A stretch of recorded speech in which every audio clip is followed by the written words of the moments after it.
నమస్కారం. ఈరోజు రాప్తాడు మాజీ శాసనసభ్యులు ప్రకాష్ రెడ్డి నా తమ్ముడు.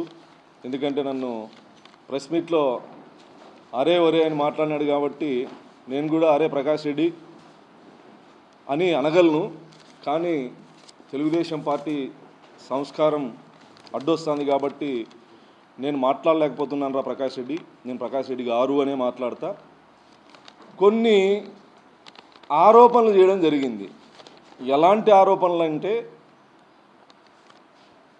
అసలు నమ్మడానికి వాస్తవానికి దగ్గరగా లేనటువంటి అవాస్తవాల్ని ఇతరుల మీద మాట్లాడితే బురద జల్లేస్తే వాళ్ళే కడుక్కుంటారనే ఒక దురుద్దేశంతో మాట్లాడిన ప్రతి మాటలో ఒక భూస్వామి పెత్తందారి అహంకారపు ఛాయలు కనిపిస్తూ మాట్లాడినటువంటి ప్రతి మాటకి నేను సమాధానం చెప్తా ఉన్నా, సవాల్ విసురుతా ఉన్నా. నా గురించి మాట్లాడుతూ ఎమ్మెల్యే అయిన 3 నెలల్లో 7 కోట్ల రూపాయలు విల్లా సాక్షి సరౌండింగ్స్లో, సాక్షినే కాదు అనంతపూర్, నువ్వు సాక్షి అన్నావు సరౌండింగ్స్ అన్నావు, నేను చెప్తా అన్నా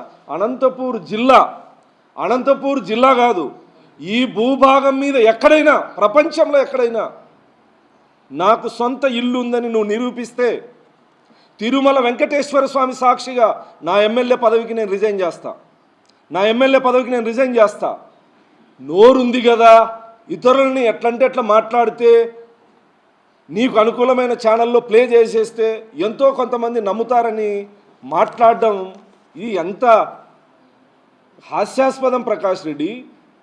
నేను నిన్న మాట్లాడిన ప్రెస్ మీట్లో నువ్వు నీ ఇంటి రెంట్ కట్టడం లేదని చెప్పి మాట్లాడినా. ఎస్, వాస్తవం. దానికి థ్యాంక్స్ తమ్ముడు. నేను ఇల్లు రెంట్ కట్టలేని పరిస్థితుల్లో ఉన్నాను అని చెప్తా ఉన్నావు. నువ్వు ఇల్లు రెంట్ కట్టలేని పరిస్థితుల్లో లేవు. హైదరాబాదులో కోట్ల రూపాయల విల్లాలో నీ అన్న ప్రకాష్ రెడ్డి ఉన్నాడు. 19కి ముందు నీ పరిస్థితి ఏంది? కేవలం వైసీపీ కార్యకర్తలు నాయకుల యొక్క సానుభూతి కోసం ఇల్లు అమ్ముకొని ఎన్నికల్లో పోటీ చేస్తానని చెప్పి మొత్తం వైఎస్ఆర్ కాంగ్రెస్ పార్టీ రాప్తాడు నియోజకవర్గంలో ఉన్న వాళ్ళందరి దగ్గర డబ్బులు తీసుకొని అందరినీ మోసం చేసినటువంటి చరిత్ర నీది. ఈరోజు నీ ఆస్తులు ఇప్పుడు జస్ట్ నీ ప్రెస్ మీట్కి నా ప్రెస్ మీట్కి అర్ధగంట తేడా. అర్ధగంటలో రాప్తాడు వైసీపీ నాయకులు నాకు ఫోన్ చేసి మెసేజ్లు పెట్టిన ఆస్తులు కొన్ని మాత్రమే చెప్తా అన్నా. ఇప్పుడు మిగతావి నేను రెండు సవాలు విసురుతా ఉన్నా. నీకు గురువారం వరకు టైం ఇస్తా ఉన్నా. ఎందుకంటే రేపు ఆదివారం నీకు రిజిస్టర్ ఆఫీసులు పనిచేయాలి. నా పేరు మీద కానీ, నా భార్య పేరు మీద కానీ, మా అమ్మ నాన్న పేరు మీద కానీ, నా కొడుకుల పేరు మీద కానీ, నా బంధువుల పేర్ల మీద కానీ, నా దగ్గర ఉన్న హితులు సన్నిహితులు మిత్రులు అనుచరులు నా పార్టీ నా కార్యకర్తల పేర్ల మీద కానీ నాకు బినామీ ఆస్తి కానీ నా ఆస్తి కానీ ₹1 ఆస్తిని నువ్వు నిరూపించగలిగితే తిరుమల వెంకటేశ్వర స్వామి పాదాల సాక్షిగా నేను రాజీనామా పత్రం ఎమ్మెల్యే పదవికి, బోర్డు మెంబర్కి, తెలుగుదేశం పార్టీకి కూడా రిజైన్ చేయడానికి నేను సిద్ధంగా ఉన్నా. గురువారం లోపు కొడక్క నువ్వు నిరూపించకపోతే నీ ఇంటి దగ్గరికి డెడ్ లైన్. నువ్వేదైతే మాట్లాడినావో అనంతపూర్లో నాకు 7 కోట్ల విల్లా, బెంగళూరులో ఆస్తులు, అదేవిధంగా మడకసిరలో ఉన్నటువంటి నా పార్టీ స్థలము నాదని మాట్లాడినావు కదా, ఇవన్నీ నువ్వు నిరూపించకపోతే కొడక్క చెప్పు తీసుకొని కొడతానా. కొడక్క ఏమనుకుంటావు? నోరుంది కదా అని అబద్ధాలు, అవాస్తవాలు, అసత్యాలు మాట్లాడితే భరిస్తూ వస్తామనుకుంటున్నావా? నువ్వు రెడ్డి పొగరు చూపిస్తే పడక నేను మాదిగ పొగరు చూపిస్తా ఏమనుకుంటున్నావు? తప్పుడు కూతలు, అబద్ధాలు, అసత్యాలు. నోరా ప్రకాష్ రెడ్డి? నోరా? మనిషివా నువ్వు? అసలు ఇన్ని అవాస్తవాలా, ఇన్ని తప్పుడు కూతలా, ఇన్ని అబద్ధాలా? ఇల్లు లేదని చెప్పి నంగనాచి కబుర్లు మాట్లాడుతూ ఉన్నావు. నీ ఇంటి పాపం కురవ సామాజిక వర్గానికి సంబంధించిన అతను పార్టీ మీద అభిమానంతో రెంట్కి ఇస్తే ఈ రోజు వరకు రెంట్ కట్ల. నీకు ఇల్లు లేదని మళ్ళా నీ కార్యకర్తల దగ్గర సానుభూతి చూపించుకోవడానికి మాట్లాడుతున్నావు కదా. ఆదర్శనగర్ సొసైటీ కాలనీలో 1.5 కోట్ల రూపాయలు విలువ చేస్తుంది. ఒక్కొక్కరు మీ 3 అన్నదమ్ములు ఒక్కొక్కరు 1.5 ఎకరంలో 1.5 ఎకరాలో ఇల్లు కట్టుకోవాలని ప్లాన్ చేస్తూ ఉన్నారు. ఈరోజు మీ అన్న చంద్రశేఖర్ రెడ్డి హైదరాబాద్లో ఉన్న విల్లా ఎంత ఖరీదు చేస్తుంది? దాని ఈఎంఐలు ఎవరు కడతాండ్రు? దాని వెనక జరిగిన పంచాయతీ ఏంది? హార్మోన్ సిటీలో పోయి కూర్చొని మాట్లాడదామా? ప్రకాష్ రెడ్డి, తర్వాత ఆలమూరు దగ్గర 30 ఎకరాలు. ఎక్కడి నుంచి వచ్చినాయి ఇవన్నీ? నువ్వు నేను ఏవైతే ఇప్పుడు ఇవన్నీ నేను చెప్తా అనేది కూడా మీ కార్యకర్తలు, మీ నాయకులు ఈ అర్ధగంటలో నాకు చెప్పినవి. నేను ఏదైతే మాట్లాడినానో అది రికార్డెడ్గా నిరూపించడానికి సిద్ధం. నువ్వు నా మీద చేసిన ఆరోపణలు. ఇంకొకటి మాట్లాడినాడు, చెప్పుల షాప్లో పనిచేసినావని. ఏ చెప్పుల షాప్లో నేను పనిచేసినానో నువ్వు నిరూపించాలా. 2008లో సందేశ్ ఫుట్వేర్ అని నా కొడుకు పేరు మీద సంగమేశ్ సర్కిల్లో అప్పుడు ప్రముఖ నటుడు నరేష్ గారితో షాప్ ఓపెన్ చేయించా. ఏం తప్ప? నేరమా? నా తమ్ముడికి షాప్ పెట్టించా. ఏం తప్ప? ఆ రోజుల్లో చెప్పుల షాప్లో పనిచేసినావని చెప్పి ఎంత అహంకారపూరితంగా మాట్లాడుతూ ఉన్నావు. చెప్పులు కుట్టడం నా కుల ఆత్మగౌరవం. నా ఆత్మగౌరవానికి నిదర్శనంగానే నేను ఆ రోజు చెప్పుల షాప్ పెట్టించినా. నువ్వు దాన్ని ఒక చిన్న చూపుతో చెప్పుల షాపులో పనిచేయాల్సినటువంటి దౌర్భాగ్య పరిస్థితుల్లో నేను ఏ రోజు లేను. నీలాగా అబద్ధాలు, అసత్యాలు నేను చెప్పను. మీ తండ్రి అన్నదమ్ములు కుట్రలు, కుతంత్రాలు, ఫ్యాక్షన్లు, బెదిరింపులు, దౌర్జన్యాలతో నీ రాజకీయం. నేను సామాజిక ఉద్యమాల్లో నుంచి వచ్చా. నాకు ఎటువంటి బ్యాక్గ్రౌండ్ లేకుండా వచ్చా. లోకేష్ గారికి బినామీ అని మాట్లాడతావా? మీ నాయకుల్లాగా అక్రమ సంపాదన, అక్రమార్జన చేసే నీచ సంస్కృతి నారా లోకేష్ గారికి, నారా కుటుంబానికి లేదు. ప్రతి సంవత్సరం వాళ్ళకున్నటువంటి లీగల్గా ఆస్తులన్నిటినీ బహిర్గతం చేసే ఏకైక నిజాయితీ కలిగినటువంటి కుటుంబం నారా వారి కుటుంబం. నేను ఆయనకు బినామీని అని మాట్లాడతావా? బినామీని కాబట్టి 4 పదవులు 3 పదవులు అని మాట్లాడతావా? తెలుగుదేశం పార్టీలో నేను కష్టపడి పనిచేసిన మీ నాయకుడు మీ గవర్నమెంట్లో దుర్మార్గమైన చర్యలకి ఎదురొడ్డి పోరాటం చేసిన నా పోరాటానికి ప్రతిఫలం నా పదవులు. అంతేగాని భిక్ష కాదు. ప్రకాష్ రెడ్డి, నీలాగా లాబింగ్ చేసుకొని ఇతరుల్ని మోసం చేసి నేను రాజకీయాల్లోకి రాలే. నువ్వు రాజకీయాల్లోకి రాకముందే నేను సామాజిక ఉద్యమ కార్యకర్తని, నాయకుణ్ణి. నోరుంది కదా అని అడ్డదిడ్డంగా మాట్లాడుతున్నావు. 1000 కోట్లు 100 కోట్లు నువ్వు ఈరోజు అక్రమాస్తులు కలిగి ఉన్నావు. కానీ కార్ల ఈఎంఐలు కట్టావు, బెదిరిస్తావు. వాళ్ళు వస్తే పాపం ఈఎంఐలు అట్లని చెప్పి నువ్వేమైనా పేదోడువా? నువ్వు ఇంటి బాడి కట్టలేని పరిస్థితుల్లో ఉన్నావా? ఒక కుర్రబ సోదరుడికి ఎంత అన్యాయం చేస్తానో అసలు నువ్వు.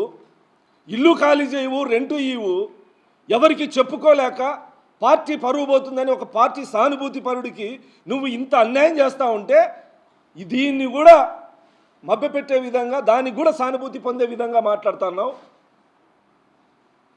నీలాంటి నయవంచకుడు మాట్లాడితే మౌనంగా పోతారులే, బురద వేసేస్తే మౌనంగా పోతారులే అనుకోవద్దు. ప్రకాష్ రెడ్డి, నువ్వు ఒకటి మాట్లాడితే 100 మాట్లాడగలం.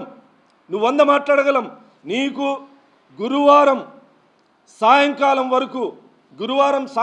వరకు 5 గంటల వరకు నీకు టైం ఇస్తా ఉన్నా. నా మీద చేసిన ఆరోపణలు నువ్వు నిరూపించాలి. నిరూపించకపోతే ఆ రోజు జరిగే పరిణామాలకు ఖచ్చితంగా నేను చెప్తా ఉన్నా. మీడియా సమక్షంలో, మీడియా వేదికగా చెప్తా ఉన్నా. గురువారం లోపు, సోమవారం నుంచి బుధవారం వరకు రిజిస్టర్ ఆఫీసులు అన్నీ పనిచేస్తాయి.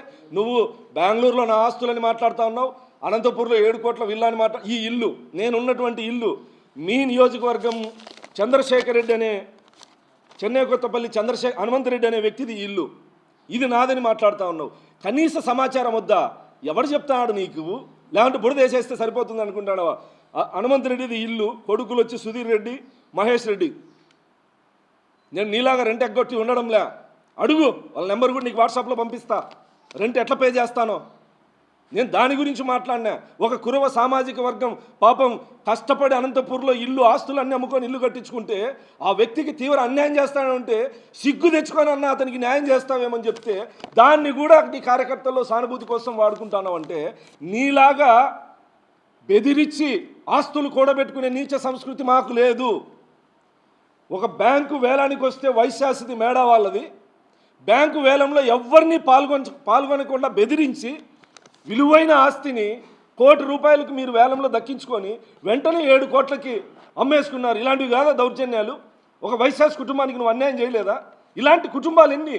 నిన్ను నమ్మి రైతులు నీ డైరీకి పాలు పోస్తే ఒక్క రైతుకు కూడా డబ్బులు కట్టావా? సంవత్సరాలు చెప్పుతో కొట్టేకి ఇళ్ళ దగ్గరికి వస్తే వచ్చిన వాళ్ళకి బలవంతులకి డబ్బులు ఇచ్చావు. కానీ ఇలాంటి నీచ సంస్కృతి ఉన్న నువ్వు మీసాలు తిప్పుకుంటా ప్రెస్ మీట్లో సిగ్గుండాల, కొంచెమన్నా సిగ్గుండాల. మాట్లాడే ముందు ఇది నిజాయితీనా, అబద్ధమా, సత్యమా, అసత్యమా, ఎవరేమనుకుంటారు అనేది లేకుండా నోటికి ఏదొస్తే అది మాట్లాడేస్తే ఇవి నిజాలని చెప్పి జనాలు నమ్ముతారనుకుంటానవా? నా ఆధార్ కార్డు, నా ఫ్యామిలీ ఆధార్ కార్డులన్నీ నీకు పంపిస్తా. ఆధార్ కార్డులు కొడతావో లేదా రిజిస్టర్ ఆఫీసులకు పోతావో, నువ్వు చెప్పినావు కదా, నువ్వు చెప్పిన చోటే కాదు, నువ్వు చెప్పని చోటైనా సరే నా పేరు మీద, నా హితులు సన్నిహితులు ఎవరి పేరు మీద అయినా సరే ₹1 ఆస్తిని నిరూపించు. లేదా 5 సంవత్సరాలు నీ దుర్మార్గాల మీద నేను మాట్లాడతా, నువ్వు ఈ 2 సంవత్సరాల్లో మరకసిరి నియోజకవర్గంలో పరిపాలన గురించి అట్లైనా చర్చకు రా. ఏం మాట్లాడుతున్నావు ప్రకాష్ రెడ్డి? అరే ఒరే అని మాట్లాడతావా? మేము అనలేమా? నేను స్పష్టంగా ప్రకాష్ రెడ్డి నా సవాల్ని స్వీకరించు. గురువారం సాయంకాలం వరకు నీకు టైం ఇస్తా అన్నా. నేను నీ ఇంటి దగ్గరికి వస్తా. నేను నారా లోకేష్ గారి బినామీని నిరూపించాలి, నాకు 7 కోట్ల విల్లా ఎక్కడుందో నిరూపించాలి, నేను మడకసిరలో నా ఆఫీసు పరిస్థితిని నాదని చెప్పి నేను కొన్నానని చెప్పి చెప్తాను కదా, లీజుకు తీసుకొని నేను అనంతపూర్ నుంచి పోయాను కాబట్టి నా కార్యకర్తలకి నాకు ఉండడానికి కార్యాలయం కావాలి కాబట్టి వైశాస్తో లీజుకు తీసుకొని టెంపరీగా షెడ్లు వేసుకున్నా. నీకంటే కార్యకర్తలంటే లెక్కలేదు, ప్రజలంటే లెక్కలేదు, భూస్వామి మాదిరి ఇంట్లో ఉంటే ఇంటి దగ్గరికి వస్తారనే అహంకారం నీది. అందుకే నీకు ఎక్కడా కూడా నీ నియోజకవర్గంలో పార్టీ కార్యాలయము కేర్ ఆఫ్ అడ్రస్ ఉండదు. ఎవడైనా సరే అనంతపూర్కి రావాలి నీకోసం. మాది ఆ సంస్కృతి కాదు. నా కార్యకర్తలకి, నన్ను ఓటేసి గెలిపించిన ప్రజలకి గౌరవ మర్యాదలతో ఉండాల్సినటువంటి కార్యాలయం ఉండాలి కాబట్టి నేను కార్యాలయం లీజుకు తీసుకొని ఏర్పాటు చేసుకున్నా. అది కూడా నాదని చెప్పి మాట్లాడతావు. ఎవడైనా నీకు సమాచారం ఇస్తా ఉండేది? కనీసం వాస్తవమా అవాస్తవం అని చెప్పి మాట్లాడేది లేదా? ఇప్పుడు ఈ అర్ధగంటలో నీ గురించి వచ్చినటువంటి మీ వైసీపీ నాయకులు అనంతపూర్ గుత్తి రోడ్లో ఉన్న స్టేట్ బ్యాంక్ బిల్డింగ్ కథ ఏంటి? మేడా కుటుంబానికి చెందిన 20 కోట్ల రూపాయలు విలువ చేసే బిల్డింగ్ బ్యాంక్ యాక్షన్లో ఏ విధంగా కొట్టేశారు? ఆ బిల్డింగ్ ఎక్కడో కాదు, పసుపుల గ్రాండ్. ఇప్పుడు పసుపుల గ్రాండ్ వాళ్ళు డబ్బులు ఇచ్చి కొనుక్కున్నారు. అమ్మా డైరీ సమీపంలో ఎకరం 2 కోట్ల రూపాయలు విలువ చేస్తుంది. 30 ఎకరాల భూమి ఎట్లొచ్చింది ప్రకాష్ రెడ్డి? అంటే ఎమ్మెల్యేలు అందరూ మీలాగే చేస్తారు, ఖచ్చితంగా ఉంటాయని అని అనుకుంటున్నావా? ఇవన్నీ ఇప్పుడు ఈ అర్ధగంటలు వచ్చినట్టు నాకన్నీ. ఇది ఏదో ఇల్లు లేని, బాడీ కట్టలేని పరిస్థితుల్లో ఉన్నానని చెప్తా ఉన్నావు. పాపం ఇంటి రెంటు కట్టలేని నువ్వు రంగరంగ వైభవంగా మీ అన్న కూతురు పెళ్ళి ఎట్లా చేస్తావయ్యా? ఎవని కొంప గుల్చి చేస్తావయ్యా? ఎవడి దయాదాక్షిణ్యాలతో చేస్తావయ్యా? ఒక కుర్రబ సోదరుడికి బాడీ గట్రా స్వామి అని చెప్తే ఇప్పటికీ బీదరుపులు అరుస్తున్నావు. మరి మొన్ననే కదా చేసింది పెళ్ళి నువ్వు, నీ అన్న కూతురుది పెళ్లి చేసింది మొన్ననే కదా. ఎన్ని కొంపలు కూల్చి చేస్తేవి అనాలనా మేము? మాట్లాడే ముందు ప్రకాష్ రెడ్డి స్పష్టంగా నా సవాల్, నువ్వు ఏదైతే నా గురించి మాట్లాడినావో అవి నువ్వు నిరూపించాలి. నీకు గురువారం సాయంకాలం వరకు సమయం ఇస్తా ఉన్నా. లేని పక్షంలో నువ్వు నిరూపిస్తే నేను రాజీనామా చేయడానికి సిద్ధం. నువ్వంటే మాట మీద ఉండవు, మీసం తీసేసుకుంటానంటావు, మీసం తీసేసుకోవు.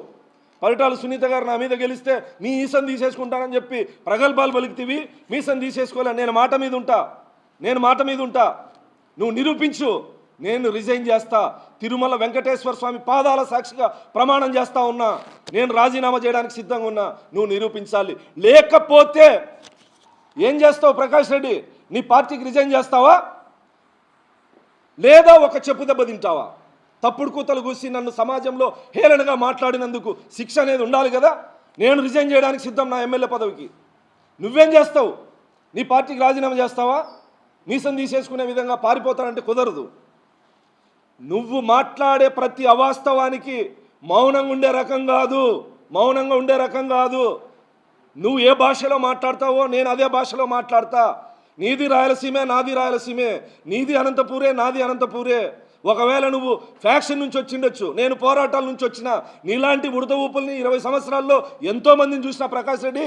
నీలా అరుపులకి భయపడే రకం కాదు నేనున్నది నువ్వున్నది నీ ఇంటికి నా ఇంటికి 1/2 కిలోమీటర్ కూడా లేదు. నీ ఆఫీస్కి నాకి 10 నిమిషాలు నడుచుకుంటూ పోతే, నీ ఇంటికి 15 నిమిషాలు నడుచుకుంటూ పోతే గట్టిగా మాట్లాడితే భయపడతామనుకుంటున్నావా? నీ కార్యకర్తలను బెదిరించినట్లు, నీకు ఇల్లు రెంట్కి ఇచ్చే బెదిరించినట్లు, ఈఎంఐ కార్ల కోసం కార్లు తీసుకుపోవడానికి వస్తే బెదిరించినట్లు అందరినీ బెదిరిద్దాం అనుకుంటా ఉన్నావా? అందరినీ బెదిరిద్దాం అనుకుంటా ఉన్నావా?